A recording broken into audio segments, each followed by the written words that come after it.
各位同学早上好。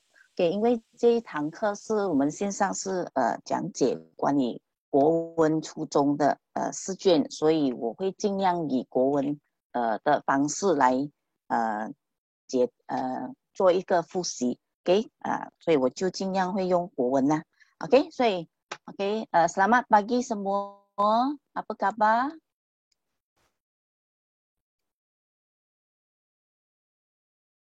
Harap semua sudah makan sarapan pagi dan bersemangat untuk mendengar perkongsian ilmu bersama Cikgu Tan, ya. Jadi sekarang pertama kita akan masuk kepada bahagian rumusan. Dalam bahagian rumusan, bila kita sebut tentang rumusan, apakah yang terbayang dalam pemikiran murid-murid?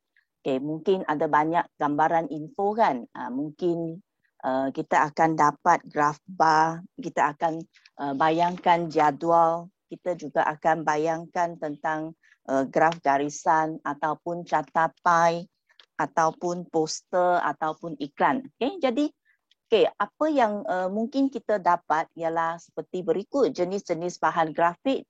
Bahan grafik yang diberikan mungkin dalam graf bar. Jadi yang ini menunjukkan graf bar. Jadi nanti cikgu akan terangkan bagaimana kita nak jadikan bahan-bahan grafik atau info ini kepada satu pindahan maklumat yang mudah difahami oleh semua orang.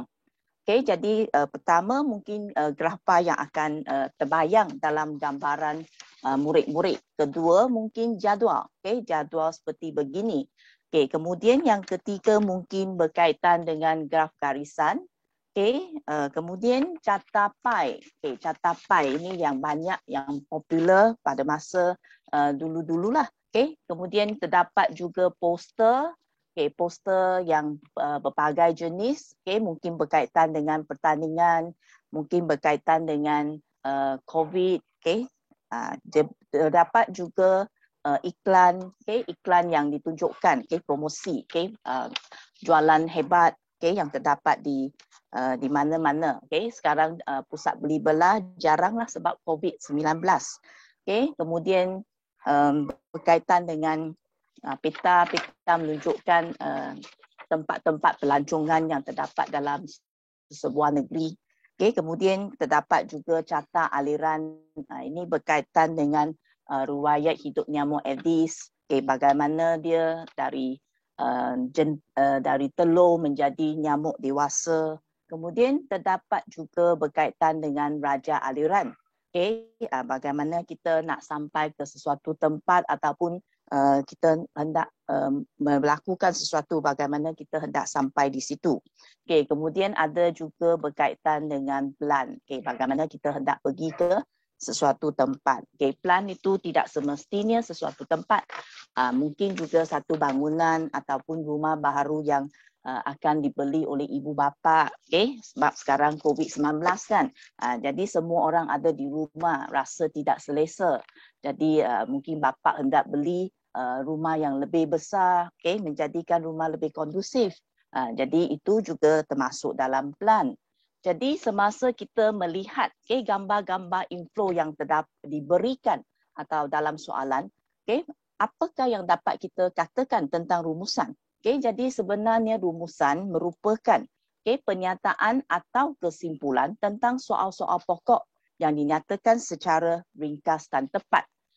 Jadi murid-murid, apabila kita mendapat maklumat tentang rumusan, kita sudah faham ataupun kita sudah sedia maklum bahawa dalam bahagian rumusan, sekarang ialah bahagian B, rumusan dalam kertas peperiksaan JUEC 1 merupakan soalan kedua, yang memperuntukkan sebanyak 20 markah. Jadi daripada 20 markah yang diberikan, maka itu termasuklah markah tata bahasa. Jadi markah pendahuluan setiap isi dan penutup diperuntukkan 2 markah masing-masing. Jadi markah yang diberikan adalah seperti berikut. Pendahuluan diberi 2 markah, isi tersurat dan tersirat 8, jadi 16 markah, penutup 2 markah, jadi keseluruhannya 20 markah. Okey, dengan erti kata lain daripada 20 markah itu termasuklah markah tata bahasa. Jadi dengan erti kata lain kita mesti membina ayat yang lengkap, ayat yang gramatis. Maksudnya dalam satu ayat mesti ada subjek dan predikat. Barulah dianggap sebagai ayat yang lengkap. Kemudian kita mesti menggunakan tata bahasa yang betul. Seperti dalam ayat aktif, saya akan melakukan. Jarang kata saya akan lakukan. Jadi secara tidak langsung dia akan dipotong markah untuk tata bahasa. Jadi pembahagian isi tersurat dan isi tersirat pula adalah seperti berikut. Biasanya kita galakkan murid untuk menulis isi tersurat dengan semaksimumnya iaitu 6 isi. Kemudian untuk isi tersirat kita hanya suruh pelajar atau murid tulis setakat 2 isi saja sebab yang tersurat sudah ternampak dalam grafik ataupun dalam gambar-gambar yang telah diberikan. Jadi kita akan menggunakan isi tersurat semaksimumnya. Jadi kita akan guna 6 isi tersurat dan 2 isi tersirat. Jadi secara ringkasnya dalam satu rumusan, pembahagian peringannya adalah seperti berikut. Peringan 1 merupakan peringan pendahuluan yang memerlukan 1 isi atau kita ambil 1 ayat dengan diberi 2 markah. Dalam peringan kedua, iaitu isi tersurat, iaitu 6 ayat ataupun 6 isi yang diperuntukkan 12 markah. Peringan ketiga pula merupakan isi tersirat, iaitu kita tulis 2 isi untuk 4 markah. Kemudian peringan keempat ialah kesimpulan dalam 1 ayat dan diperuntukkan 2 markah. Jadi keseluruhannya kita memerlukan 10 ayat. Murid ingat 10 ayat untuk rumusan yang memberikan markah 20 memperuntukkan 20 markah. 10 ayat murid-murid ingat. Jadi tanpa melengahkan masa, kita lihat bagaimana kita nak menyampaikan sebuah pendahuluan, sebuah rumusan dengan adanya keempat-empat peringan. Dan apakah yang perlu kita memberikan perhatian semasa kita hendak membuat rumusan. Yang pertama, kalau kita masuk peringan 1, merupakan peringan pendahuluan. Jadi dalam peringan pendahuluan, murid mesti ingat pendahuluan itu 1 peringan dan ditulis dalam 1 ayat sahaja. Walaupun dalam 1 ayat, tetapi apa-apa yang hendak ditulis mestilah patuh kepada arahan dan dimulakan dengan katakan yang diberi ialah catapai. Jadi kita akan tambah dengan menunjukkan dan maklumat ataupun dikatakan info. Jadi info yang diperuntukkan adalah berdasarkan maklumat dalam grafik yang diberikan. Katakan, gambar ini diberikan, catapai ini diberikan. Jadi untuk murid, murid mesti tulis pendahuluan dengan catapai menunjukkan murid yang menyertai unit beruniform di sebuah sekolah.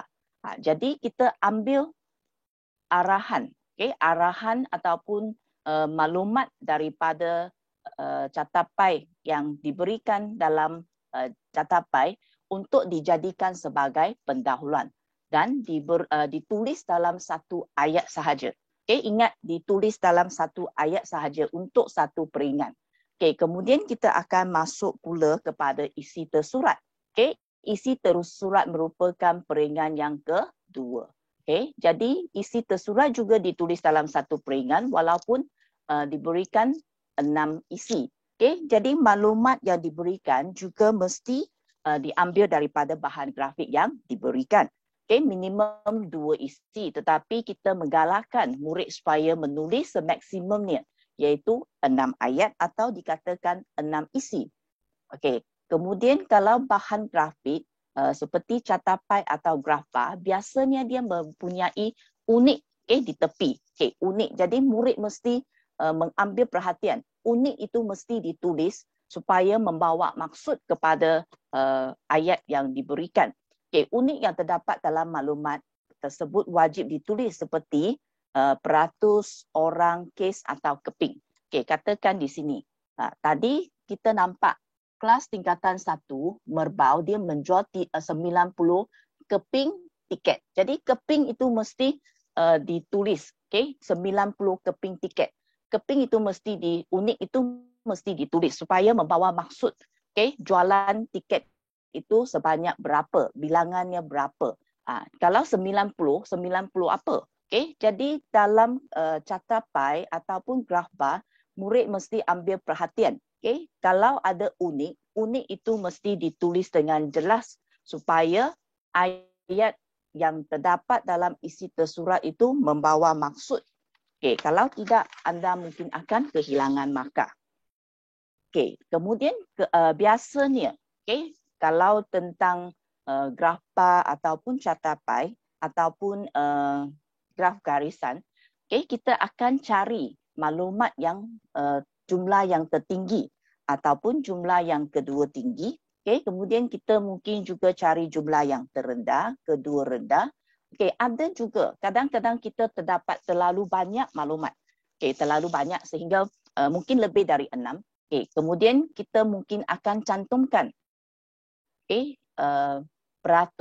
peratusan atau bilangan yang sama. Jadi kita kemungkinan besar akan tulis persamaannya dalam bentuk masing-masing. Okay, contoh, jumlah hasil kraf tangan untuk negeri Kedah dan negeri Kelantan ialah 10% masing-masing. Maksudnya kedua negeri itu menjual 10%, jualannya sebanyak 10%. Okay, jadi kita mesti ingat, okay, kalau masing-masing bermaksud kedua-dua benda itu membawa peratus yang sama. Okay. Okay, setakat ini sampai isi tersurat. Okay, kemudian kita akan masuk kepada isi tersirat. Okay, dalam peringkat 3 ialah isi tersirat. Okay, sama juga isi tersirat juga ditulis dalam satu peringkat dan isi yang akan dinyatakan berdasarkan kehendak ataupun arahan soalan.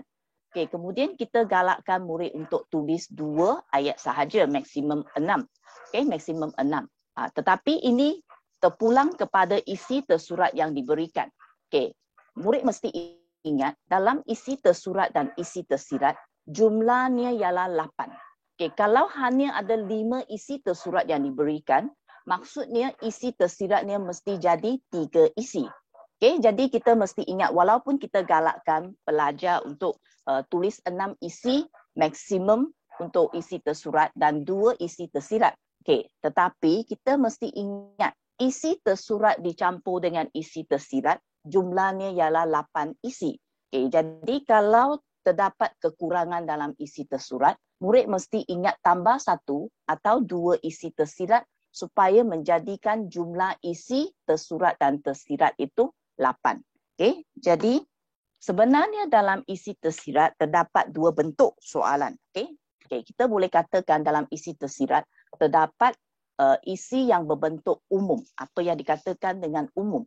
Okay? Jadi jika soalan itu ditanya dalam bentuk umum, maksudnya tiada kata kunci khusus yang diberikan. Okay? Maksud kata kunci khusus ialah dia tidak nyatakan kesan, dia tidak nyatakan faktor ataupun tidak nyatakan langkah ataupun kriteria. Okey, cikgu ambil satu contoh yang terdapat dalam buku kerja tingkatan 3 terbitan Tung Chung. Okey, muka surat yang 15. Okey. Kaji catapai di bawah dengan teliti, kemudian tulis satu rumusan tentang hasil jualan barangan di syarikat Hua Hin dalam tempoh sebulan sebelum Tahun Baru Cina 2013. Panjang rumusan anda hendaklah tidak melebihi 100 patah perkataan. Okey, murid-murid, patah perkataan panjangnya kita hendaklah lihat kepada arahan soalan pada tahun tersebut. Okey, mungkin 100, mungkin 110, mungkin 120.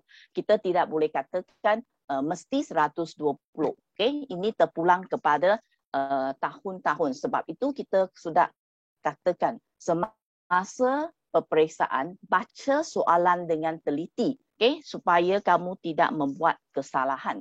Okay, sebab arahan itu yang akan menentukan, okay, jawapan kita ke arah yang betul atau ke arah yang tidak tepat. Okay, jadi apa yang dimaksudkan di sini ialah tentang satu rumusan. Okay, tulis satu rumusan tentang hasil jualan barangan di syarikat Fahim.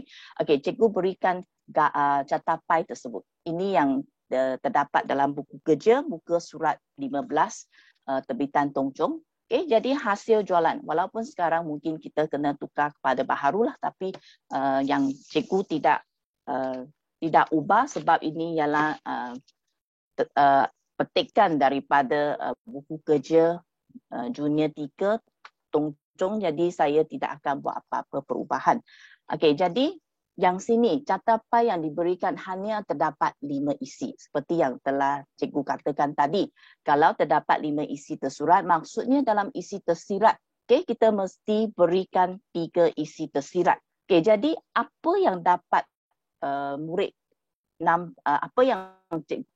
murid nampak, okay, RM 3,000, RM 2,000, RM 1,003, RM 1,500, RM 1,000. Apa yang dimaksudkan di sini dengan hasil jualan, okay, kepada beberapa kategori barangan yang dijual di syarikat ni. Jadi kalau dalam isi tersirat, apa yang perlu kita tulis? Okay, berdasarkan yang tertinggi mungkin kita katakan biskut. Biskut sebanyak 3,000 kan. Kemudian yang kedua ialah sayur. Okay, sayur sebanyak RM 2,000. Ketiga ialah kek RM 1,500. Jadi RM itu sangat penting sebab cikgu kata unik itu sangat penting. Apa yang dimaksudkan dengan unik? Di sini ialah RM. Kalau saya tulis hasil jualannya 3,000, apa maksud 3,000? 3,000 ringgit Malaysia atau 3,000 kotak biskut yang dijual atau apa. Jadi di sini maksud RM unik di sini sangat penting untuk menunjukkan apa yang dijual, hasilnya dalam ringgit ataupun bilangan yang dijual, bilangan kotak untuk biskut kategori itu dijual. Okay, jadi uniknya sangat penting. Okay, jadi apa yang boleh kita katakan dalam isi tersirat?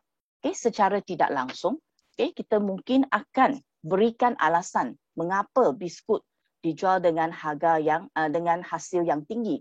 Kemudian kita akan rujuk juga sebab apa sayur dijual dengan 2,000. Okay, kemudian sebab apa minuman beralkohol hanya 1,500, 1,000 sahaja. Okay, jadi secara tidak langsung, walaupun tidak dinyatakan kata kunci untuk sesebuah rumusan, tetapi secara tidak langsung kita tahu kita kena beri alasan. Kita tak tulis kata kunci, faktor ataupun sebab, tetapi kita beri alasan. Jadi kemungkinan kita akan berikan jawapan sebegini. Biskut paling laris atau paling tinggi dijual, kerana biskut merupakan makanan popular ketika sambutan Tahun Baru Cina. Kerana maksudnya alasan, sebab apa dia dijual dengan hasil yang tinggi dalam syarikatnya. Kedua sayur, sayuran juga banyak dibeli kerana harganya yang lebih murah ataupun berpatutan ataupun diperlukan semasa Tahun Baru Cina. Ini terpulang kepada alasan yang hendak kita berikan. Asalkan logik dan bersesuaian. Kemudian yang ketiga, mungkin kita katakan minuman alkohol kurang laris atau kurang mendapat sambutan. Sebabnya apa? Kerana harganya mahal ataupun kerana hanya diminum oleh orang dewasa. Jadi secara tidak langsung isi tersirat, walaupun secara umum kita akan tahu bahawa kita akan memberikan alasan. Ini yang cikgu dapat daripada buku kerja junior 3 muka surat 15. Jadi secara tidak langsung kita tahu apabila kita membuat tersirat, walaupun umum tetapi kita mesti beri alasan sebab apa tinggi, sebab apa rendah. Jadi yang kedua dalam isi tersirat kemungkinan terdapat yang kita katakan sebagai khusus. Apa yang dimaksudkan dengan khusus iaitu terdapat kata kunci. Kata kunci seperti ciri-ciri, faktor, kebaikan, kesan dan cara. Jadi cikgu tunjukkan beberapa sinonim yang terdapat dalam kata kunci. Okay, jadi sinonim yang terdapat dalam kata kunci bila bila soalan tanya tentang punca, kita tahu oh dia tanya tentang sebab, faktor, potensi ataupun alasan. Kalau tanya tentang kesan, okay, maksudnya perkataan sinonimnya ialah akibat, implikasi ataupun impak. Okay, kalau tanya tentang langkah, okay, maksudnya kalau perkataan guna cara, kaedah, usaha, strategi, tindakan, cadangan, maksudnya sama. Okay, kebaikan, faedah, manfaat, kelebihan, keistimewaan, kepentingan. Okay, keburukan ialah kelemahan ataupun kekurangan. Okay, peranannya pula ialah fungsi, tanggungjawab ataupun tugas. Sumbangan ialah jasa dan bakti, kekangan, halangan, masalah ataupun kesulitan. Okay, ciri-ciri, kriteria, elemen ataupun sifat-sifat.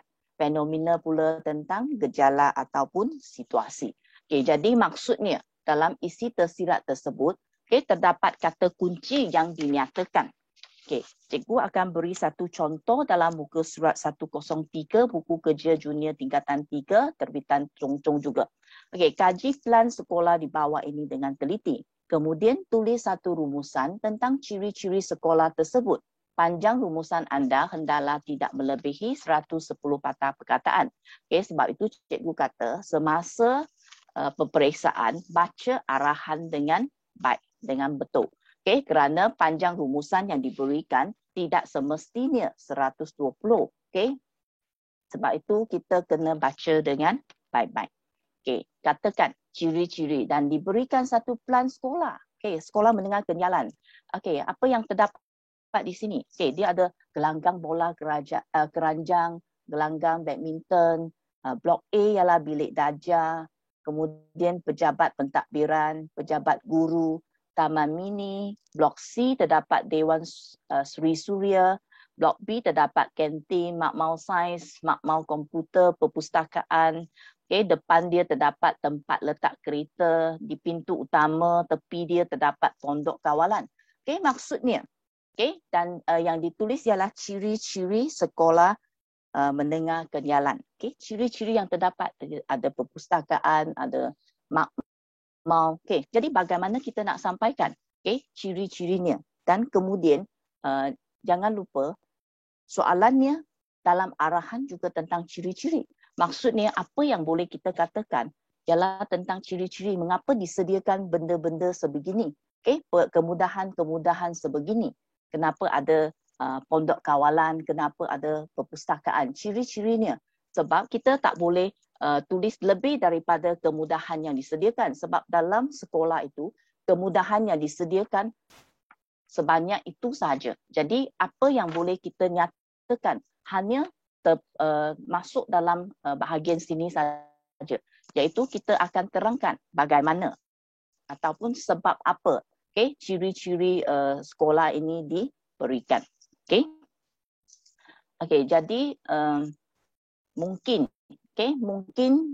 pertama kita mungkin akan dalam tersurat mungkin kita akan katakan ciri yang terdapat ialah sekolah ini terdapat 3 blok kan, iaitu blok A, blok B dan blok C.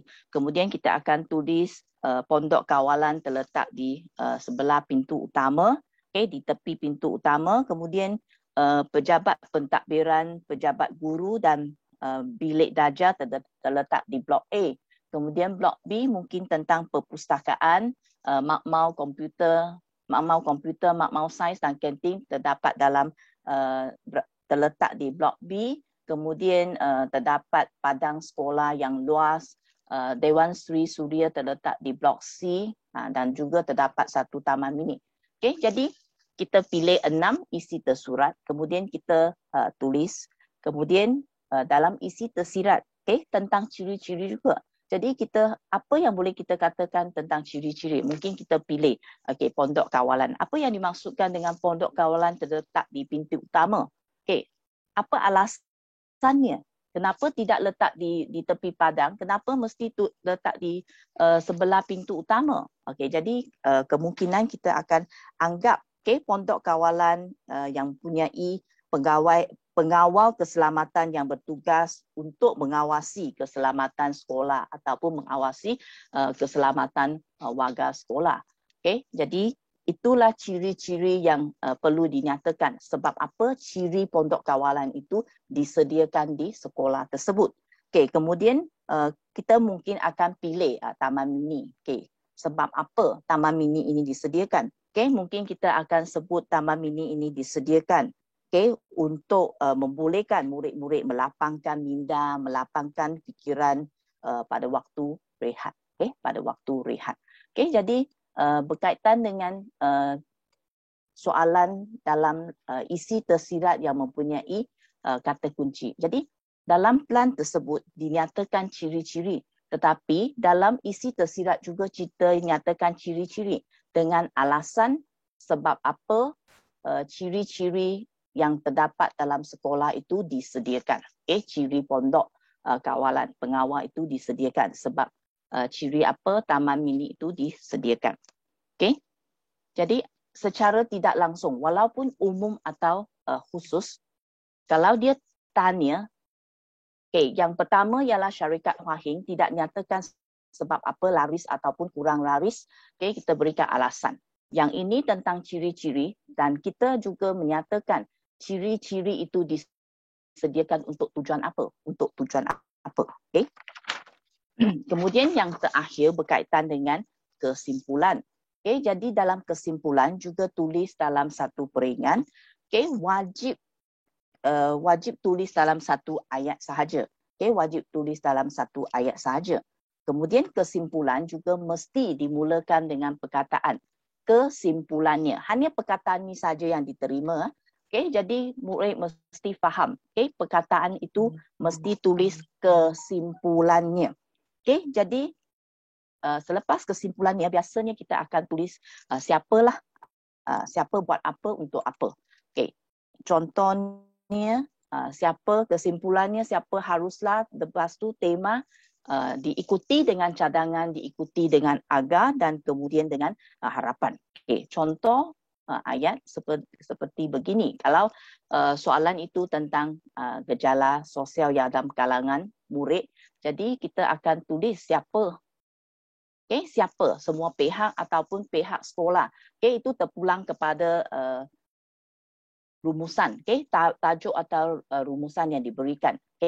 Kita tahu siapa, semua pihak. Kalau terdapat banyak pihak, ada ibu bapa, ada pihak sekolah, ada media massa, ada masyarakat, ada kerajaan. Jadi kita akan tulis semua pihak. Hendaklah, perlulah, patutlah, mesti ada. Kemudian menangani gejala sosial, masalah atau gejala sosial dalam kalangan murid. Di sini kita hendak menangani masalah. Masalah yang hendak ditangani mesti berada di depan. Tema itu mesti berada di depan sebelum agar.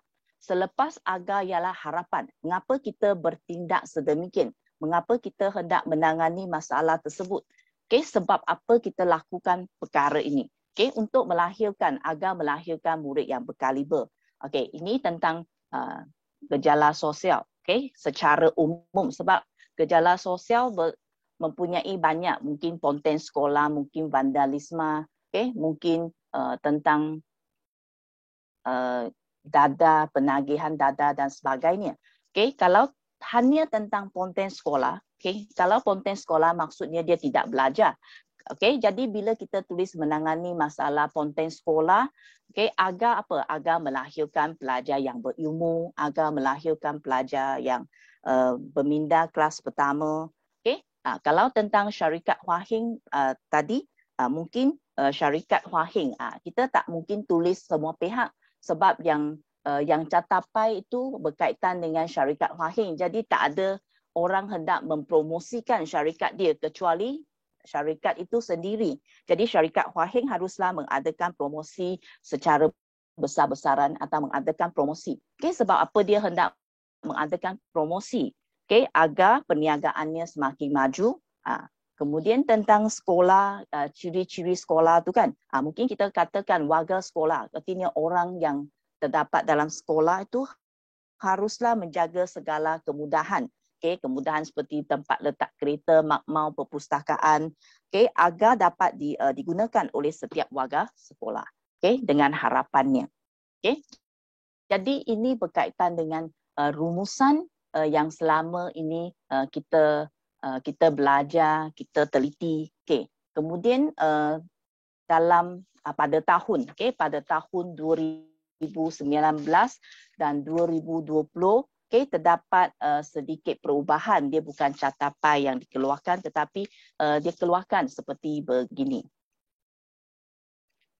Pada tahun 2019, kaji gambar dibawa dengan teliti, kemudian tulis satu rumusan tentang faktor-faktor pelancong tertarik datang ke Malaysia. Panjang rumusan tidak melebihi 120 patah perkataan. Kemudian dalam 2020 pula, kaji gambar dibawa dengan teliti, kemudian tulis satu rumusan tentang kesan-kesan peningkatan suhu dunia. Panjang rumusan anda hendaklah melebihi 120 patah perkataan. Jadi di sini nanti murid akan nampak apakah yang berlaku pada trend sekarang. Kita lihat, kita pergi kepada petikan 2019. Rumusannya. Soalannya begini. Kaji gambar dibawa dengan teliti, kemudian tulis satu rumusan tentang faktor-faktor pelancong tertarik datang ke Malaysia. Kemudian apa yang kamu dapat lihat dalam isi tersurat berkaitan dengan faktor-faktor juga. Jadi bagaimana kita nak jawab soalan sebegini? Arahan tanya tentang faktor-faktor pelancong tertarik ke Malaysia. Faktor pelancong datang ke Malaysia. Dan dalam petikan juga faktor, 6 isi tersurat berkaitan dengan faktor. Jadi bila kita nyatakan, kita sudah ada 6 isi tersurat kan. Kalau tentang pendahuluan, tidak dapat dinafikan, kita akan tulis. Gambar menunjukkan faktor-faktor. Kita boleh guna sini saja sebab sama. Faktor-faktor pelancong tertarik ke datang ke Malaysia. 2 markah. Kemudian isi tersurat. Kita mesti faham. Ayat ini ayat tak lengkap. Kita mesti jadikan dia satu ayat yang lengkap. Jadi ke Malaysia kan. Jadi Malaysia mempunyai kemudahan pengangkutan awam yang pelbagai. Ataupun Malaysia mempunyai pelbagai jenis kemudahan pengangkutan awam. Kemudian kedua, pantai yang bersih dan cantik. Mungkin kita boleh tulis Malaysia mempunyai pantai yang cantik dan bersih dan cantik. Ketiga, berkaitan dengan Malaysia mempunyai kepelbagaian makanan yang enak. Kepelbagaian. Sebab itu dia tunjukkan beberapa jenis nasi goreng, siumai, chao kueh tiaw dan sebagainya. Kemudian yang keempat, terdapat banyak bangunan yang menarik dan unik. Terdapat banyak bangunan yang menarik dan unik di Malaysia. Kemudian kebudayaan, kepelbagaian kaum menunjukkan betapa istimewanya Malaysia di mata dunia. Keenam, Malaysia juga mempunyai pusat beli belah yang terkenal. Jadi kita sudah tulis 6. 6 soalan, 6 faktor isi tersurat. Tetapi sekarang masalahnya dalam soalan tanya lagi tentang faktor pelancong tertarik datang ke Malaysia. Jadi secara tidak langsung, isi tersirat juga perlu kita nyatakan faktor selain 6 faktor yang diberikan. Selain 6 faktor yang diberikan, sebab soalan tanya tentang faktor, jadi kita jawab juga tentang faktor. Tetapi tidak boleh berikan isi yang terdapat dalam petikan ataupun isi tersurat yang telah diberikan. Jadi apakah yang dapat kita fikirkan lagi tentang faktor? Sebab selain daripada 6 faktor ini, apakah faktor kemungkinan? Kemungkinan kita mungkin akan tulis sebegini untuk isi tersirat. Selain isi yang terdapat dalam isi tersurat lah. Mungkin faktor sikap rakyat yang ramah dan berbudi bahasa. Menjadi tarikan kepada pelancong datang ke negara kita. Ataupun keadaan iklim semula jadi yang panas sepanjang tahun. Jadi dua isi ini akan dijadikan sebagai faktor dalam isi tersirat. Biasanya kita akan ikut arahan dalam soalan. Ikut arahan dalam soalan. Kita akan jawab ikut arahan dalam soalan. Sebab itu kita dipesan Okay, sebab itu murid-murid dipesan supaya membaca, membaca arahan dengan teliti. Arahan dengan teliti apa yang dikehendaki. Jadi arahannya memerlukan kita menulis faktor. Jadi kita akan tulis faktor selain daripada faktor yang terdapat dalam isi tersurat. Jadi kesimpulannya juga sama. Kita akan lihat kesimpulannya. Sebab ini mungkin kita boleh tulis semua pihak haruslah. Jadi menarik pelancong datang ke Malaysia, dia perlu berada di depan agar. Yang itu apa yang dikatakan tema mesti berada sebelum agar. Kemudian kalau pelancong datang ke negara kita, apakah yang akan berlaku? Jadi mungkin ekonomi negara kita akan meningkat, ekonomi negara kita akan terjamin. Kemudian kita mesti tulis patah perkataan. Katakan 120 patah perkataan. Patah perkataan mesti ditulis dengan penuh.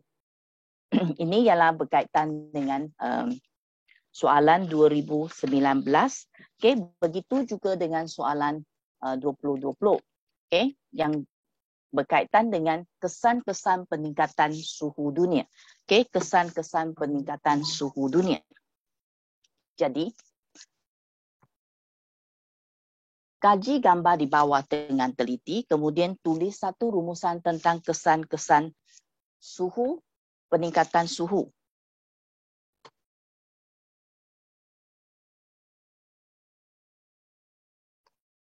Peningkatan suhu.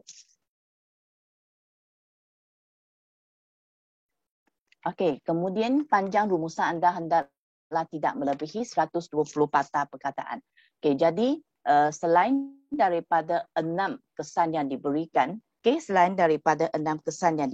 kita perlu beri lagi 2 kesan selain daripada 6 kesan yang diberikan. Isi tersurat pencairan bongkar air di kutub, berlaku apabila suhu meningkatlah kesannya. Kemudian aras laut kita akan jadikan dia sebagai satu ayat yang lengkap. Kita tak boleh tulis kesannya ialah kemarau. Peningkatan suhu menyebabkan kemarau berlaku. Ataupun kemarau berlaku akibat peningkatan suhu dunia. Kemudian musim panas. Musim panas yang lebih panjang. Apa yang dimaksudkan dengan musim panas yang lebih panjang? Peningkatan suhu dunia menyebabkan musim panas berpanjangan atau musim panas berpanjangan akibat peningkatan suhu dunia. Kemudian selepas 6 isi, kita akan lihat kepada 2 lagi isi tersirat tentang kesan. Jadi kesan lain ialah mungkin aktiviti harian tidak dapat dijalankan apabila suhu meningkat. Aktiviti harian tidak dapat dijalankan sebab terlalu panas kan, ataupun tanah terlalu gesang jadi tidak dapat dijalankan. Ekonomi sesebuah negara juga akan terjejas apabila suhu bumi meningkat. Pendapatan atau petani akan berkurangan. Jadi apabila kita lihat daripada skema jawapan yang terdapat dalam soalan tahun lepas, jawapannya juga tekan kepada kesan. Jadi maksudnya soalan yang mempunyai kata kunci, kita mesti ikut kata kunci yang diberikan. Kata kunci yang diberikan. Jadi kita mesti kaji. Kaji bagaimana jawapan itu boleh kita peroleh, bagaimana kita dapat menjawab soalan dengan lebih baik supaya jawapan kita menepati kehendak soalan. Kehendak soalan. Kemudian akhirnya juga kesimpulannya semua kita haruslah bekerjasama mengawal peningkatan suhu bumi. Jadi berkaitan dengan suhu bumi agar kesejahteraan hidup masyarakat terjamin. Lebih kurang begini 120 patah perkataan juga. Jadi secara tidak langsung kita mesti ambil perhatian. Kita mesti ambil perhatian bahawa kita mesti kaji, kita perlu buat teliti apa yang dikehendaki oleh trend yang terdapat dalam rumusan pada masa sekarang. Jadi kita ikutlah, jadikan dia lah sebagai panduan, pegangan, dalam skema jawapan yang terdapat dalam soalan-soalan tahun lepas supaya jawapan kita lebih menepati kehendak soalan dan menepati jawapan yang dikehendaki dalam arahan. Okey, jadi ini yang berkaitan dengan rumusan dan murid mesti ambil perhatian bahawa terdapat banyak kesalahan yang sering dilakukan oleh murid ataupun calon. Jadi pertama, rumusan mungkin dibuat dalam satu peringan. Artinya pendahuluan, isi tersurat, isi tersirat dan kesimpulan dibuat dalam satu peringan. Kemudian yang kedua ialah mencampur adukkan isi tersurat dengan isi tersirat, iaitu kekurangan peringan. Katakan mungkin 3 peringan saja. Pendahuluan isi dalam satu peringan kedua, kemudian yang ketiga ialah kesimpulan. Kesalahan pemeringanan isi, iaitu mungkin terbalik. Pendahuluan, kemudian isi tersirat, isi tersurat, kemudian kesimpulan. Ataupun bahagian pendahuluan atau bahagian kesimpulan ditulis melebihi satu ayat. Jadi kalau lebih satu ayat, biasanya salah. Tidak menyatakan jumlah patah perkataan. Ingat, dalam JUEC, untuk bahagian rumusan, patah perkataan mesti ditulis dan wajib ditulis. Jumlah patah perkataan ditulis dalam bentuk singkatan. Dalam bentuk singkatan. Jadi peringatan kepada para pelajar atau murid ialah peringan 1, rumusan tulis dalam 4 peringan.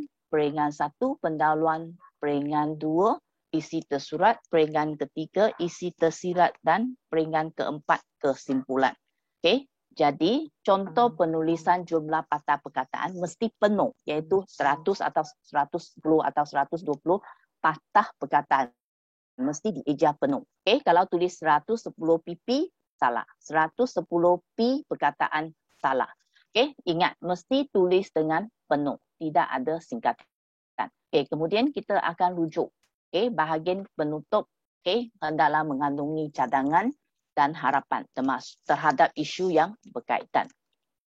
Tiada sebarang markah diperuntukkan untuk bahagian penutup yang hanya menulis perkataan kesimpulannya. Jadi kalau kamu hanya tulis kesimpulannya, maka tidak ada markah. Tiada markah diberikan. Kemudian semasa perlu diingati bahawa rumusan diperiksa hingga kalau arahan tentang 120 patah perkataan, jadi rumusan hanya diperiksa sehingga 120 patah perkataan saja.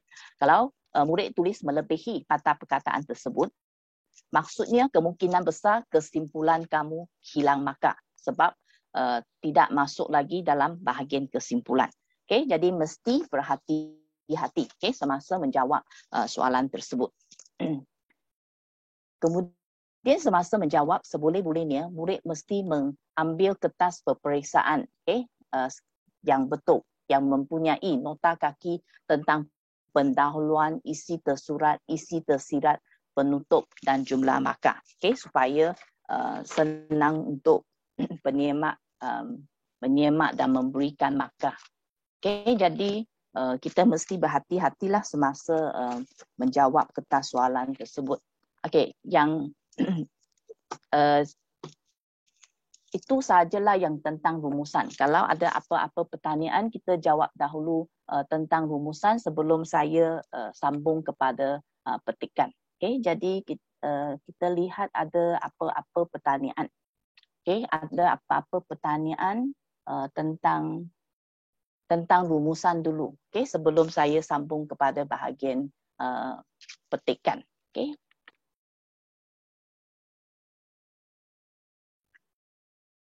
Jadi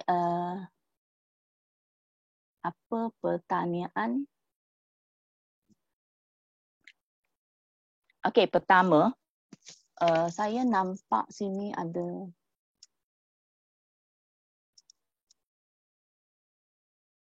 RM ada kira perkataan tak? Sebenarnya RM unik itu sangat penting. Katakan kita tulis RM 3,000. Itu termasuk dalam RM 3,000. Dia tak ada asing untuk kira sebab RM 3,000 itu baru membawa maksud wang. Kemudian ingat, tadi cikgu sudah katakan dalam bahagian kesimpulan hanya satu satu perkataan saja boleh diterima, kesimpulannya. Kalau kamu nak tulis konklusinya, akhirul kalam semua, kamu tulis di bahagian karangan. Okey, dalam rumusan hanya ada satu saja, kesimpulannya.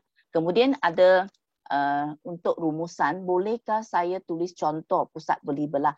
Okey, dalam rumusan kita tidak memerlukan contoh untuk pusat beli belah. Okay, dalam rumusan ingat, sebab itu kita katakan isi tersurat ataupun isi tersirat. Kita tidak merangkumi contoh, tidak merangkumi huraian. Apa yang hendak kita sampaikan hanya isi. Okay, isi sahaja. Okay, yang penting ialah tentang isi sahaja. Okay, untuk mana-mana bahagian, isi tersurat atau isi tersirat, kita tidak memerlukan contoh. Okay? Ingat, dalam rumusan tiada contoh yang perlu ditulis. Okay, katakan untuk soalan tahun 2020 bertanya tentang kesan. Okay, seboleh-bolehnya kita jawab. Okay, kita jawab tentang kesan. Okay, sama juga. Okay, kalau dalam karangan, okay, kita ditanya tentang kesan-kesan peningkatan suhu. Bolehkah kita tulis tentang cara? Tema masih betul, tetapi mungkin kita akan dianggap kurang tepat ataupun tidak sesuai. Okay? Kurang tepat atau tidak sesuai. Sebab arahan sudah tanya kita tentang kesan. Okay? Begitu juga kemungkinan besar dia akan keluar dalam pemahaman petikan. Okay, pada pendapat anda, selain kesan yang dinyatakan dalam petikan, apakah kesan lain yang boleh menyebabkan peningkatan suhu? Bolehkah kita jawab cara? Murid memang boleh jawab apa-apa sahaja. Tapi adakah jawapan itu akan diterima? Ataupun selepas kita tulis jawapan itu, kita hendak menagih simpati penyemak untuk memberikan markah kepada kita? Atau kita sepatutnya tulis ayat yang kalau tak 100% betul, sekurang-kurangnya 90% betul untuk mendapat markah. Yang mana lebih baik. Okay? Lebih baik kita dapat yang 90. Kita jangan tulis 50-50 untuk menagih simpati penyemak. Okay? Sebab orang tanya kamu tentang faktor. Katakan kawan kamu tanya, ada apa makanan dalam rumah kamu yang boleh saya makan sebab saya sangat lapar. Okay. Kamu akan carilah dalam rumah kamu ada biskut, mungkin ada mi goreng yang telah dibeli oleh ibu dan sebagainya. Takkan kamu kata kita pergi makan KFC di luar. Itu sudah satu cadangan lain. Kecuali kamu sudah cari-cari dalam rumah kamu tak ada benda yang boleh dimakan lagi. Baru kamu beri cadangan. Okay? Katakan orang tanya tentang kesan COVID kepada masyarakat dan negara. Okay, COVID menjejaskan ekonomi, pendapatan keluarga, ekonomi negara. Okay, kamu pula jawab kita perlu mematuhi SOP. Bukan tak boleh, tapi kurang tepat kan. Begitu juga kalau kita kata yang tadi ciri-ciri sekolah. Okay, kalau Padang kita boleh kata saya boleh bermain bola di Padang. Itu memang tepatlah alasan dia Padang untuk pelajar atau murid bermain bola atau apa. Okay? Tapi kalau kita tulis diadakan di perpustakaan, ciri-ciri perpustakaan, biasanya untuk menggalakkan pelajar membaca, mengamalkan amalan membaca. Okay? Mengamalkan amalan membaca. Tapi kamu sudah tulis, saya bermain di perpustakaan. Boleh tak? Memang boleh tulis, tapi ayat ini sesuai tak? Ayat ini logik tak? Okay? Bersesuaian dengan pertanyaan, arahan yang diberikan tak? Kurang tepat kan? Okay? Sebab itu kalau kita kata, kita lebih baik ikut arahan yang ditanya. Kalau kita jawab ikut arahan, kita tidak mungkin salah. Tapi kalau kita jawab lain, okay, kita mesti tunggu. Okay, sama ada orang hendak terima atau orang menafikan jawapan kita. Maksudnya kamu ada 50-50 untuk mendapat markah. Kenapa kita tak halalkan tuju kita kepada yang 90% kita boleh dapat markah. Okay? Jadi sebab itu kita disuruh oleh guru supaya membaca arahan dengan betul. Kalau arahan itu kita abaikan, jadi apa gunanya? Okay? Ketua guru-guru pengubah memberikan arahan kepada kita kalau kita tak mengikutinya. Seperti kerajaan menyediakan undang-undang, tetapi kamu mengabaikan undang-undang. Boleh tak? Memang boleh. Tapi kamu jangan ditangkap. Kalau kamu ditangkap, kamu kena tanggung akibatnya. Itu saja yang boleh cikgu katakan. Cikgu tak boleh kata kamu boleh tulis, tak boleh tulis.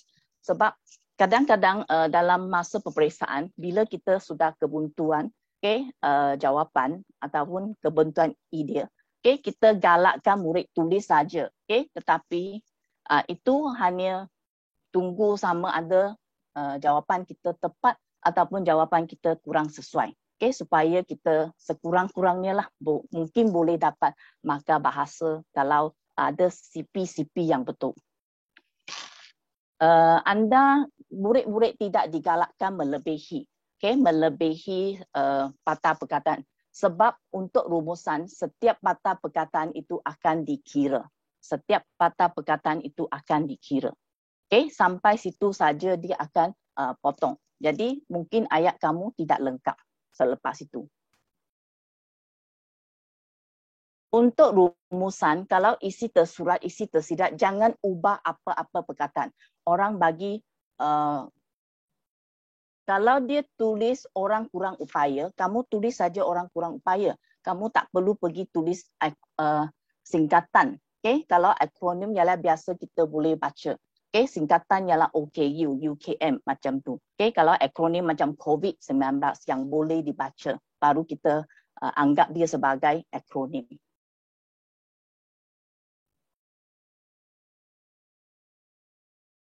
Sebab itu saya kata kalau persamaan tu kita tulis dalam satu ayat, kalau kita sudah ada terlebih isi. Terlebih isi. Kedua tinggi, kedua tinggi. Memang kita tulis kedua tinggi. Okay. Jadi ada apa-apa pertanyaan tentang rumusan lagi? Okay, jadi ada tak lagi soalan yang tidak dapat dikesan, sebab cikgu nampak macam tak adalah.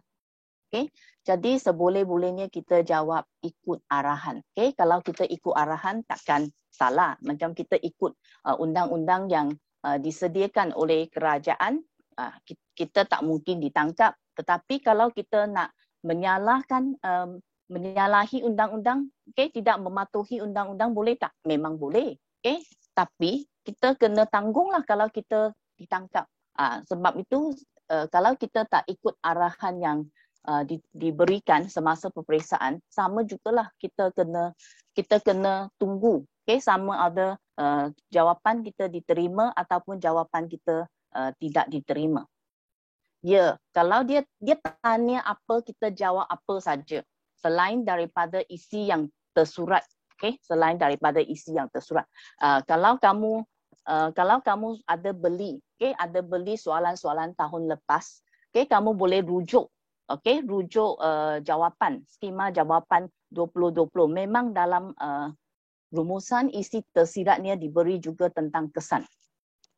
Juga tentang kesan. Betul. Orang sebab dia tanya tentang kesan, kita jawab kesan sajalah. Sebab seperti contoh yang telah cikgu berikan tadi kan, orang tanya kesan COVID. Kita kata saya perlu mematuhi SOP. Adakah jawapan itu tepat ataupun jawapan itu kurang sesuai? Kurang sesuai.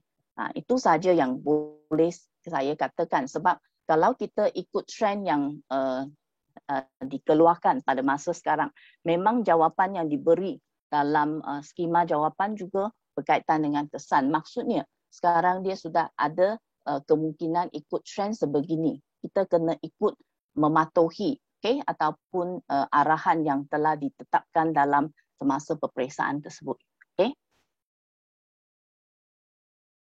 Boleh faham tak yang tanya nilai apa? Okey, boleh faham tak? Isi tersurat hanya tulis isi apa yang ada dalam gambar, ya, betul. Okey, isi tersurat maksudnya apa yang kamu nampak saja. Kamu tak boleh tulis di luar. Kalau di luar maksudnya sudah tersirat. Kalau di luar sudah tersirat, okey, sebab tersirat ialah apa yang kamu tak nampak. Kamu beri alasan. Kamu anggap, okey, beri alasan sebab apa dia dijual dengan harga tinggi, sebab apa dijual dengan kurang laris, sebab apa dia menyediakan kemudahan sebegini, sebab apa, sebab yang itu ialah kemudahan, macam ciri-ciri itu kemudahan yang disediakan, setakat itu saja yang ada. Kita tak boleh buat lebih dari itu. Sebab dalam satu sekolah memang kemudahannya yang terdapat di situ hanya ada perpustakaan, ada apa. Kita tak boleh kata kita harus membesarkan, okay, bangunan ataupun bilik perpustakaan. Okay, okay. Yang penting senang saja. Kita nak tahu berapa ayat yang kita tulis. Tadi Cikgu sudah katakan dalam rumusan kita terdapat 10 ayat. Maksud 10 ayat itu ialah pendahuluan satu ayat, isi tersurat dengan isi tersirat, campurnya 8 ayat, jadi 9. Kemudian kesimpulan dalam satu ayat, sebab itu kita mesti ada 10 ayat sahaja. 10 ayat sahaja. Apakah perkataan yang tidak boleh tulis dalam kesimpulan? Murid, kita harus berfikiran positif. Apa yang perlu kita buat? Kita bukan pergi tanya apa yang tidak boleh tulis dalam kesimpulan. Memang banyak. Kalau kamu buat sesuatu yang tidak menepati, okay? Katakan orang tanya tentang masalah sosial, kamu pergi tulis kita hendaklah mengamalkan amalan membaca. Memang tak boleh tulis. Ini memang tak sesuai. Memang tak boleh tulis. Tapi berdasarkan bahan yang diberikan, apa yang perlu kita buat, itu yang perlu kita latih diri sendiri. Okay, berdasarkan maklumat yang diberikan, apa yang boleh kita buat, apa yang patut kita tulis, bagaimana kita nak sampaikan benda ini supaya dapat difahami oleh pelajar, difahami oleh penyemak ataupun guru ataupun orang yang melihat, okay, kepada bahan yang tulisan kita. Okay? Jadi kalau murid tanya kepada cikgu tentang apa yang tak boleh tulis dalam kesimpulan, memang banyak. Kalau tidak berkaitan dengan bahan tersebut, memang tak boleh tulis. Cikgu hanya boleh kata bahan yang boleh tulis saja diterima. Okay, katakan dia berkaitan dengan menangani gejala sosial. Okay, jadi mungkin melahirkan pelajar berkaliber, bersahsia mulia, bersahsia terpuji, ataupun melahirkan pelajar yang berilmu, berminda kelas pertama. Itu saja yang berkaitan, bersesuaian. Itu yang patut ditulis. Okay, faham tak? Okay, kita tak boleh tanya apa perkataan yang tidak boleh tulis. Kita hanya ingat dalam rumusan sebenarnya dia sudah ada satu bingkai. Okay, bingkai itu kita ingat saja. Kita hanya masukkan, okay, bahan-bahan yang telah diberikan semasa peperiksaan. Jadi semasa peperiksaan kita masukkan sajalah apa yang diberikan itu. Okay, kemudian kita akan buat kesimpulan. Okay, pendahuluan sudah sebegini, 2 markah sepatutnya sudah dapat. Kesimpulan pun 2 markah sepatutnya dapat. Tersurat pun sepatutnya 6 markah sudah dapat. Itu saja yang boleh cikgu katakan. Kalau kamu tanya,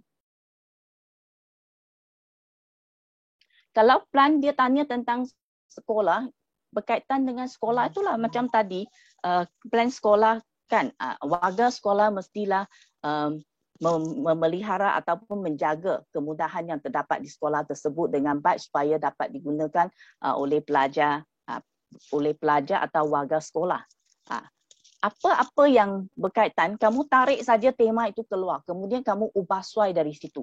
Tarik turun tema yang diberikan, tarik turun sebelum agak. Kemudian kamu ubah suai, okay, apa yang terdapat di situ. Minta maaf, cikgu minum air sekejap.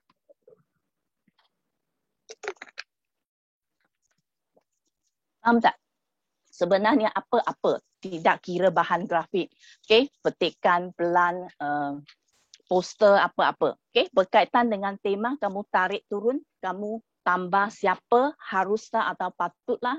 Tema itu ubah suai sedikit agar apa yang berkaitan dengan tema tersebut.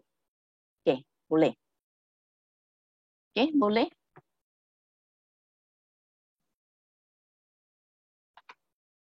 Boleh faham tak? Okey, kalau tak ada, cikgu akan sambung kepada bahagian pemahaman petikan. Okey, pemahaman petikan. Okey. Boleh ya? Okey, cikgu harap kamu semua boleh dapatlah sedikit sebanyak pengetahuan daripada ulang kaji cikgu dengan kamu semua. Okey. Jadi sekarang cikgu akan masuk ke bahagian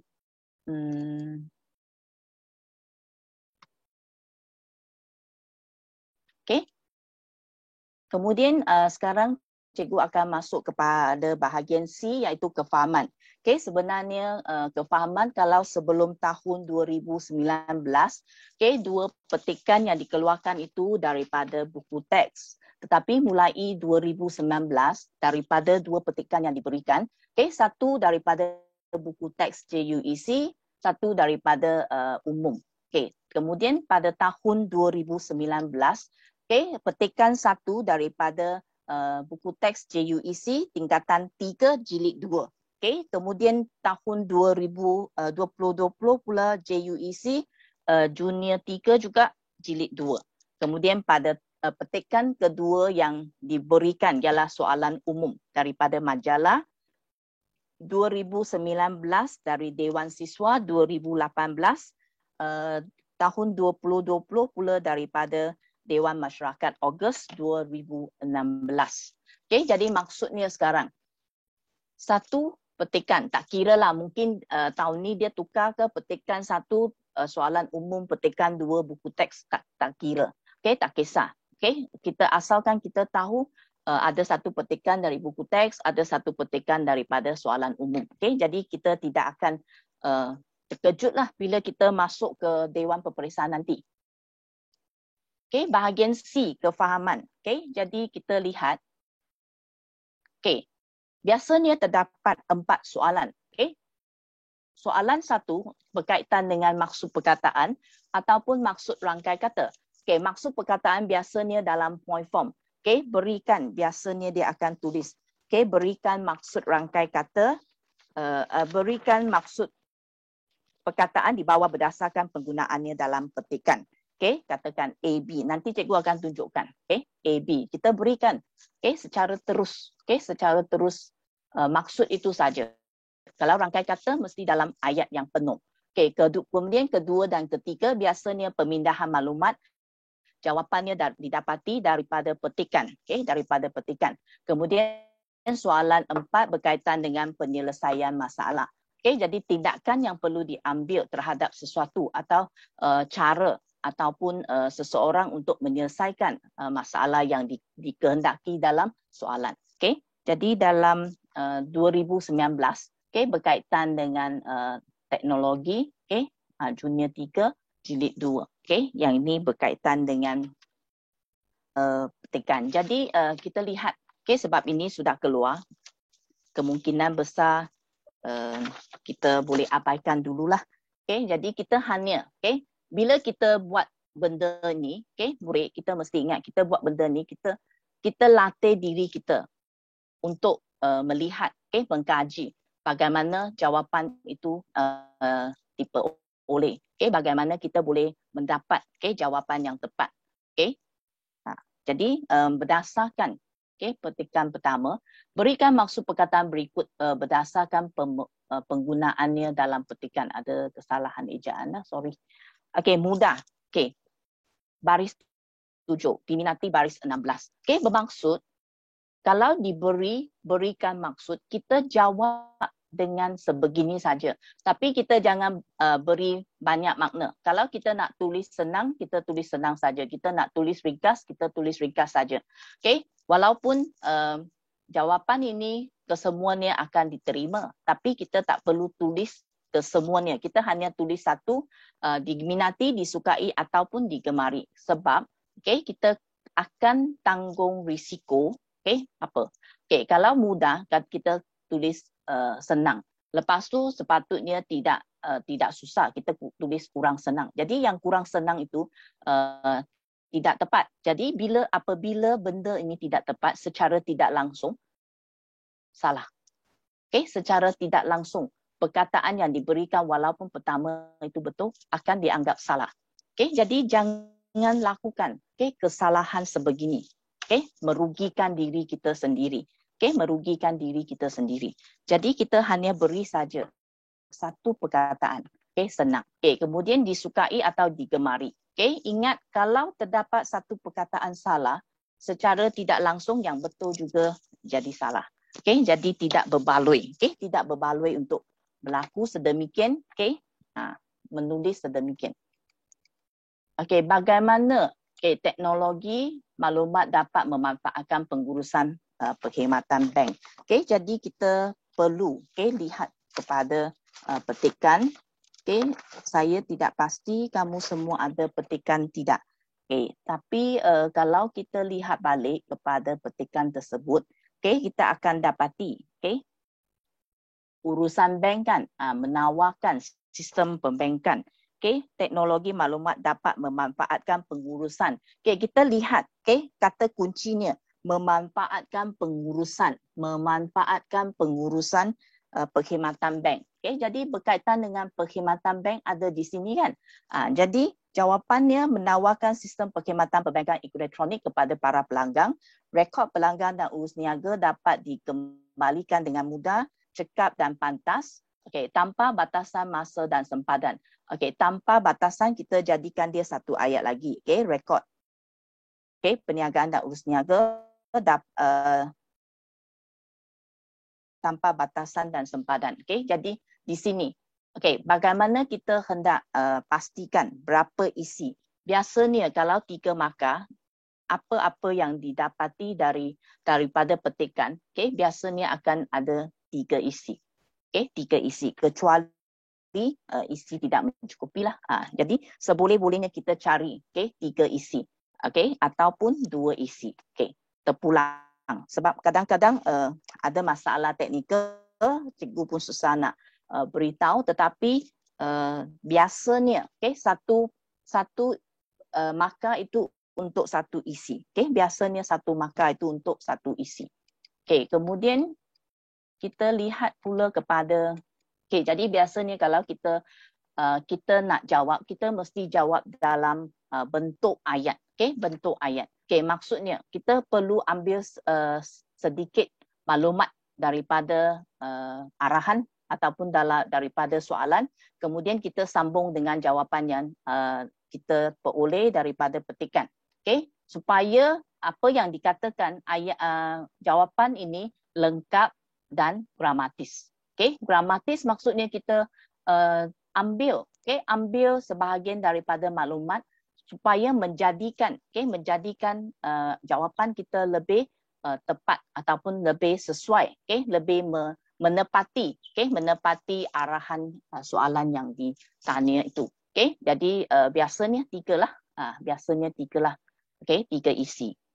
Seperti yang telah kita dapat tadi kan, tak dikendalikan. Pengurusan perkhidmatan dapat dikendalikan tanpa batasan masa dan sempadan. Kemudian kita pergi kepada soalan ketiga. Nyatakan cara remaja masa ini mencari kenalan baru. Kalau tentang kenalan baru, kita akan lihat kenalan baru. Bagaimana mereka mendapat kenalan baru. Biasanya melayari. Remaja suka mencari kenalan baru. Cari keywords dia, kenalan baru. Kenalan baru melalui laman web, ada juga memuat naik maklumat peribadi dan gambar kenalan baru di laman web yang berkenaan. Jadi kita cari keyword dia. Cari keyword dia. Di manakah keyword dia berada. Jadi kita akan dapat jawapan. Dan biasanya jawapan yang boleh didapati berturutan. Ikut urutan. Dari atas ke bawah. Dari atas ke bawah. Jadi nyatakan. Kemudian kamu tulislah cara remaja. Tulis dalam 2 ayat juga. Tulis dalam 2 ayat juga. Seboleh-bolehnya kita jadikan dia ayat yang lengkap. Ayat yang lengkap. Kemudian untuk soalan keempat ialah soalan kebat. Okay? Andai kan anda terpaksa bekerja selepas tamat pendidikan sekolah menengah, berikan dua cara yang dapat anda lakukan untuk melanjutkan pelajaran di institusi pengajian tinggi tanpa berhenti bekerja. Okay, cara yang dapat saya lakukan untuk melanjutkan. Okay, jadi kita gunakan cara. Okay, bagaimana. Kemudian di sini kamu mesti perhatikan anda. Jadi jawapan kamu mesti saya. Okay, mesti guna saya. Okay, akan mengambil kursus pendidikan jarak jauh berdasarkan e-pembelajaran ataupun melalui internet tanpa perlu menghadiri kuliah. Okay, yang biasanya dia akan diberi 1,5 markah, termasuklah tata bahasa di sini.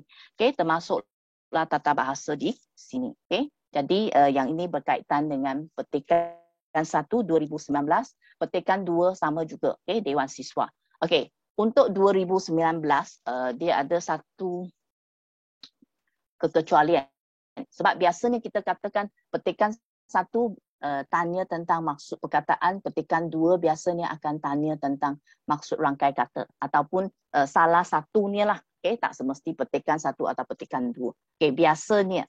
Okay, tetapi kita perlu mempunyai apalah, kita mesti bersedia. Okay, tak kira soalan bagaimana keluar, kita akan jawab ikut arahan yang diperlukan, ikut cara yang diperlukan. Okay, ikut cara yang diperlukan. Okay, jadi berfungsi. Kita terus bagi jawapan saja kalau tanya tentang maksud perkataan. Okay, bermutu, bertugas. Okay. Okay, dua cara. Kalau jawapan itu sangat pendek, kemungkinan besar kita boleh cantum. Okay, kalau maksudnya tahun ataupun typhoid. Okay.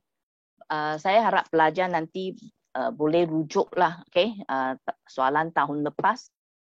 Okay, sebab cikgu akan berikan sedikit cara dan juga bagaimana kita nak peroleh maklumat ataupun bagaimana kita nak jawab soalan keempat.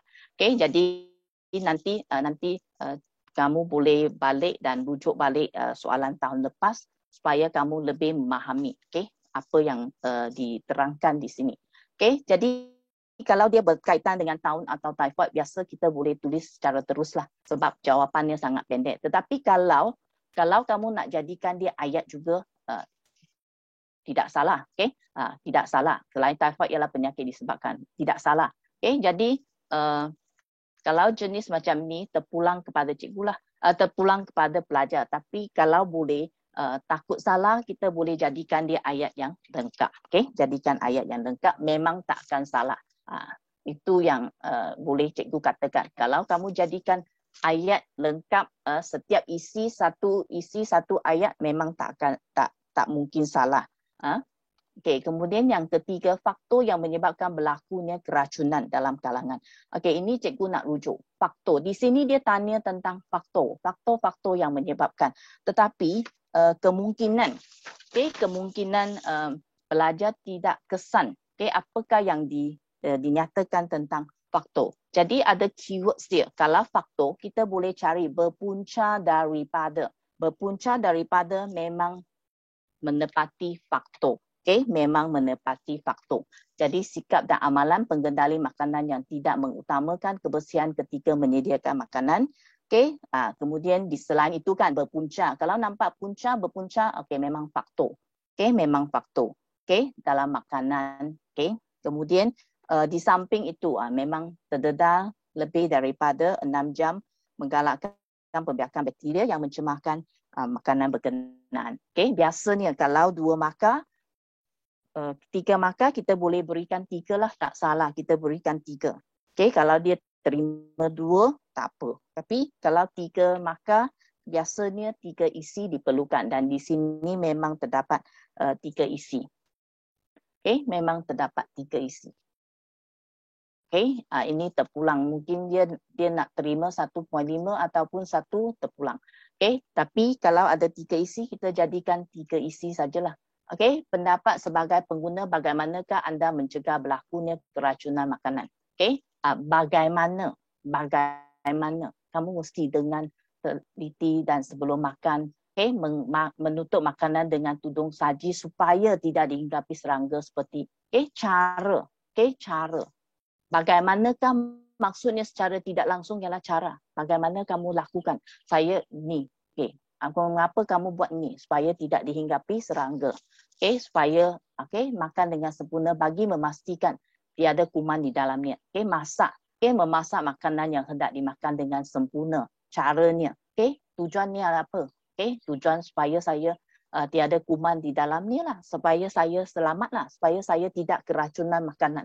Okay. Supaya saya tidak keracunan makanan. Okay. Saya akan membasuh sayur-sayuran atau buah-buahan. Okay. Sehingga bersih. Ini caranya. Okay. Jadi caranya ini untuk elakkan kan kita daripada terkena ataupun keracunan makanan. Okay. Di dapur sebelum atau sesudah memasak. Okay. Memilih restoran yang mementingkan kebersihan. Okay. Ini mengikut tindakan ataupun cara yang dilakukan asalkan logik dan tindakan yang diberikan betul, memang dia akan diberi markah. Okay. Dan pastikan kamu tulis dalam satu ayat. Okay. Satu ayat kalau kamu nak tambah supaya ke apa di sini pelajar tidak digalakkan menulis how ini dikatakan demikian dengan huraian tersebut. Okay. Tidak digalakkan. Okay. Ingat. Okay. Cara itu tidak digalakkan. Kamu tulis saja agar, supaya, kerana atau untuk. Okay. Dalam ayat itu juga untuk menerangkan, untuk sambung kepada huraian anda. Okay. Anda jangan sekali-sekala menulis how ini dikatakan demikian. Okay. Tidak digalakkan. Okay. Tidak digalakkan untuk berbuat demikian. Okay. Jadi kita akan pergi kepada soalan 2020. Okay. Sama juga yang petikan satu berkaitan dengan soalan dalam buku JUEC. Yang ini berkaitan dengan perkataan. Okay. Jadi kita tulis bagi satu saja. Okay. Nafkah, wang ataupun pendapatan. Okay. Terus tulis jawapan. Terus tulis jawapan. Kalau tentang maksud rangkai kata, itu fungsi bahasa Melayu. Okay. Sebagai bahasa rasmi. Okay. Jadi di sini ada dia, kalau kamu cari, dia memang dalam ayat sebegini. Jadi bahasa kebangsaan fungsi. Fungsi biasanya menyatu padukan rakyat. Okay? Menyatukan rakyat yang berbilang kaum. Malaysia yang berbilang kaum. Yang ini penting. Sebab menyatu padukan rakyat yang berbilang kaum itu yang penting. Okay? Itu memang dalam petikan. Kamu mesti habiskan ayat itu. Okay? Yang berbilang kaum itu mesti habiskan. Okay? Dalam ayat ke-11 hingga 12. Okay? Ayat ke-11 hingga 12. Kemudian yang ketiga, penggunaan yang ini sebab diberi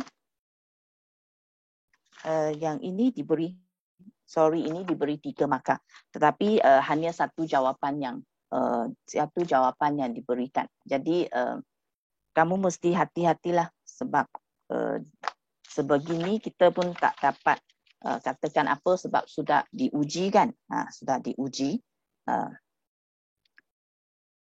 Jadi dia hanya terima kerajaan berusaha gigih menggalakkan penggunaan bahasa Indonesia. Okay, bahasa Indonesia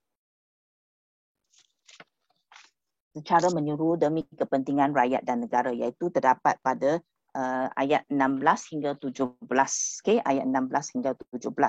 Okay, kemudian pada soalan keempat ditanya, apakah peranan sekolah dalam usaha memartabatkan bahasa Melayu di negara kita? Berikan 2 pendapat anda. Okay, di sini kita mesti faham. Okay, sudah dinyatakan peranan sekolah. Jadi peranan pihak lain tidak akan diterima. Okay, peranan pihak lain tidak akan diterima.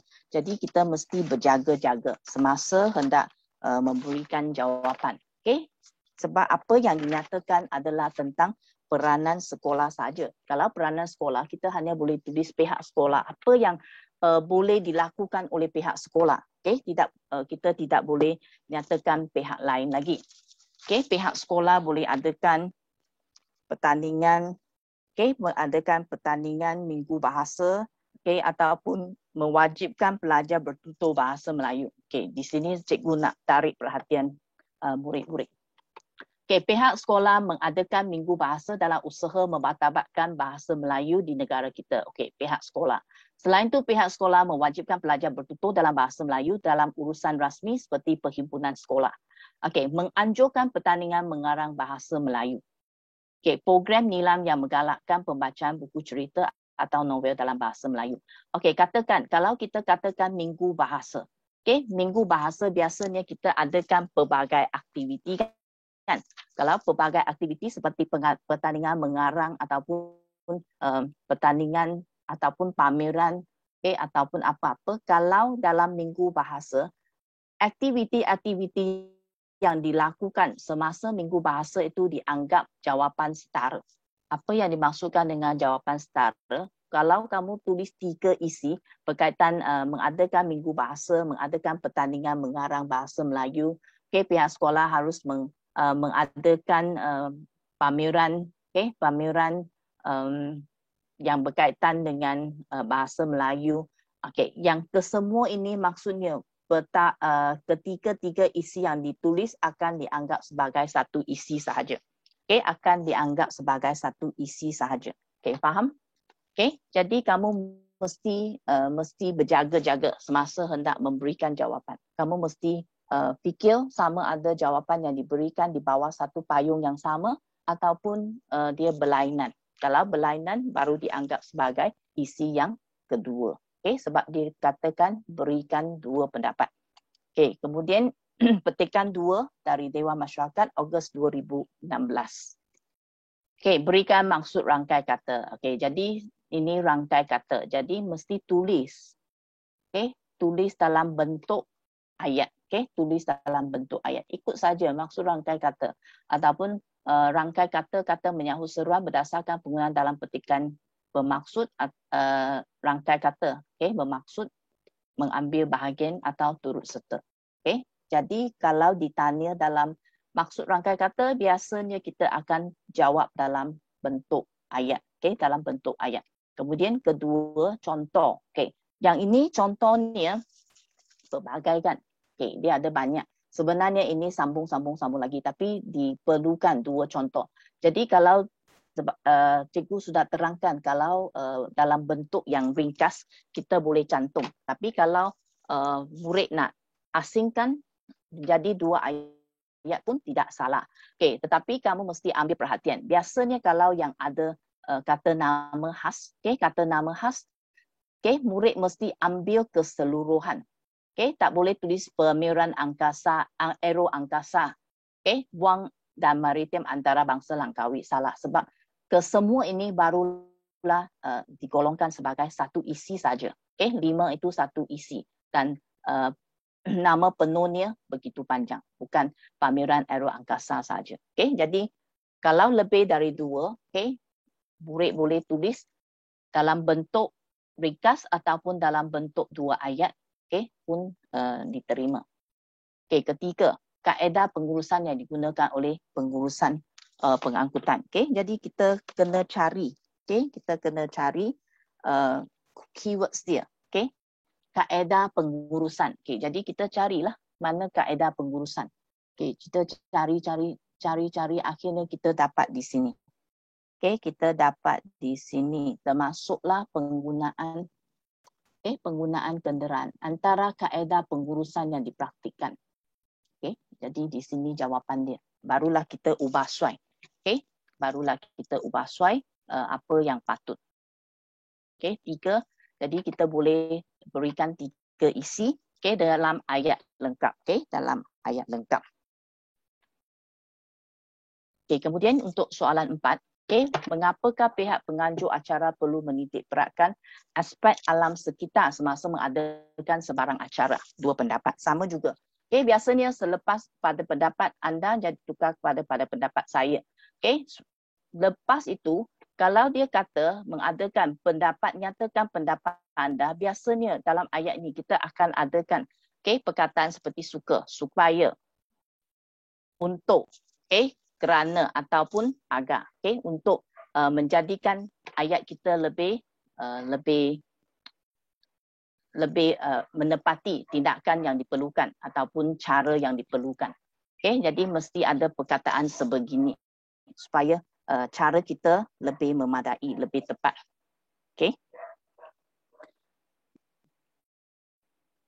Okey, jadi saya rasa untuk hari inilah sedikit perkongsian supaya dapat memanfaatkan semua. Jadi sebelum ini ada apa-apa tak pertanyaan? Jika tajuk itu ada tajuk tentang cara memupuk minat belajar, jadi kami senang saja. Cikgu sudah kata, apakah yang ditanya, kita jawab ikut arahan dia. Kalau ditanya tentang cara, kita tulislah tentang cara. Kecuali kalau kita nak adakan, kalau soalan dia ada kebaikan dan keburukan, biasanya dia akan tulis kebaikan dan keburukan. Ataupun satu lagi yang mungkin boleh diperoleh ialah kata kunci kesan. Apakah kesan komputer, kesan internet kepada pelajar? Yang itu kita mesti jawab kedua-dua, kesan baik dan kesan buruk. Sebab internet ataupun komputer memang mempunyai kesan baik dan kesan buruk kepada pembaca. Kesan baik dan kesan buruk kepada pembaca. Apa yang ditanya jika tajuk ada tulis tentang cara? Yang ini saya tak faham, dia tanya tentang petikan ke tentang rumusan. Sebab kalau dia nak tanya kebaikan atau keburukan, dia mesti nyatakan. Kalau dia hendak kedua-dua, mesti nyatakan. Kecuali dia tulis kesan, kamu mesti berjaga-jaga. Kalau tulis kesan, kamu mesti berjaga-jaga. Sebab bukan semua benda ada kesan baik dan kesan buruk. Kadang-kadang ada kesan buruk saja. Jadi kalau kamu tulis kesan baik, mungkin tidak diterima. Katakan penagihan dadah, kesan penagihan dadah. Tak mungkin kita kata ada kesan baik penagihan dadah kan. Walaupun kesan saja, perkataan kesan saja yang ditulis. Tapi secara tidak langsung kita sudah tahu benda itu tentang kesan buruk saja. Kalau dia nyatakan kesan-kesan internet, jadi kita boleh berikan, internet memang membawa kesan, dan kesan baik ni ialah apa, kesan buruk ni ialah apa. Sebab dia tak nyatakan, tak nyatakan. Dan kita memang tahu internet ataupun komputer memang ada kesan baik dan kesan buruk. Tapi kalau ditanya tentang penagihan dadah, kesan penagihan dadah, secara tidak langsung kita sudah tahu perkara itu berkaitan dengan kesan buruk saja, tak mungkin ada kesan baik. Apa yang dimaksudkan jumlah 5 kes? Maksudnya kamu campur. Sekarang tak perlu campur-campur tolak-tolak. Sebab kalau kamu kaji yang 2 tahun kebelakangan ni, memang tak ada jumlah diberikan. Tidak ada jumlah diberikan dan tidak perlu campur tolak. Campur tolak tambah apa tu, jumlah keseluruhan tu biasanya tidak akan diambil kira lagi. Biasanya tidak akan diambil kira sebab tidak membawa maksud sebenarnya. Dan seperti COVID, kalau kita tambah tak bermaksud keseluruhan, kita kena hendak lihat keseluruhan. Jadi tidak membawa maksud. Jadi tambah tolak tu kita abaikan, kita tak perlu fikir benda-benda tu, tak perlu fikir. Tak perlu fikir.